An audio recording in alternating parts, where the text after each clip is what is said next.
pinakamahalaga sa isa't isa. Opo. Paano kung sabihin namin sa inyong dalawa ngayon na isa lang ang pwedeng pumasok?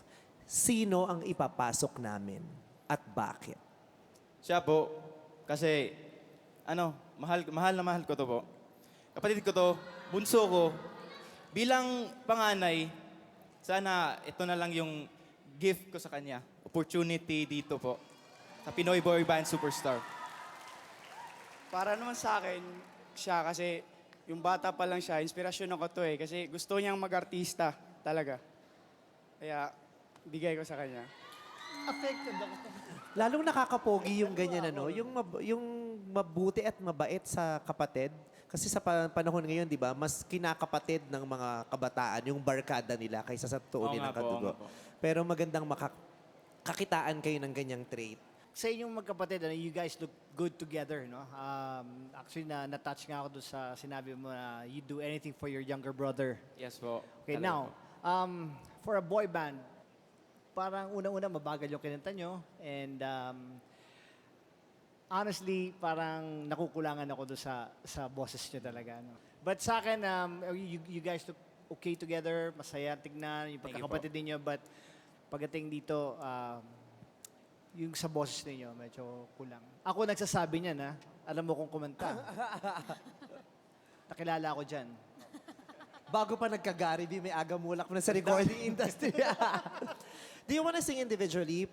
Kasi baka mas magaling kayo pag solo-solo. Bakit Pwedeng hindi ba sila fast. magaling kanina? Ha? Hindi ba sila magaling Not so. Chorus na lang.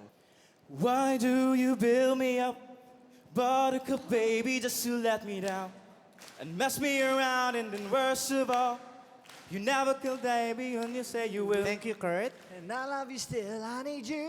Mas bongga talaga yung aga mulak eh. Sabi ko sa'yo eh. Tira Ako eh. pa lang yan. Kyle.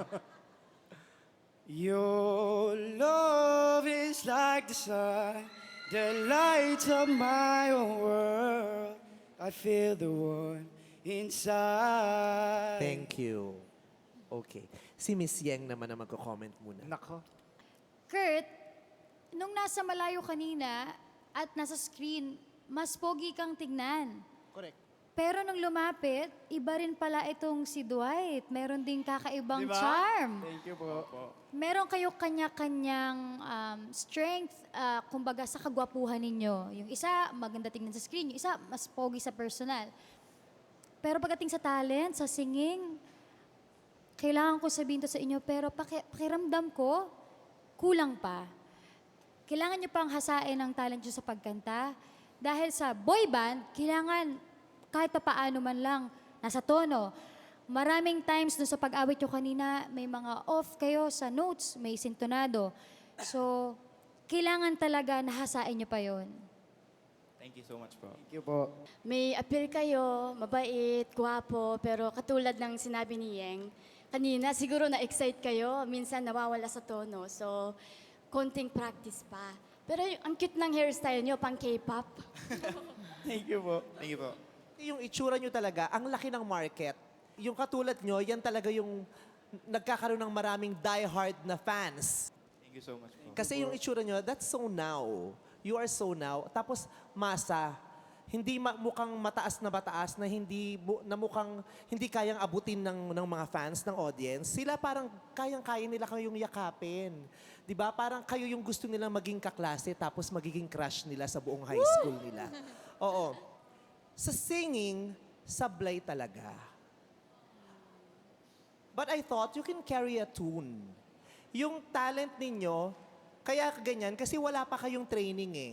Pero pag ito nahasa, pwedeng hasain yung talent eh. Madedevelop.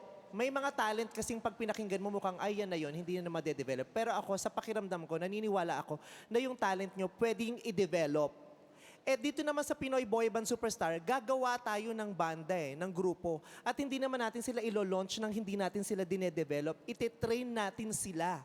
Pag yung market na yan, yung charm ninyo at yung talent na develop ng bonggang-bongga, you will be a superstar. Thank you Thank you po. po.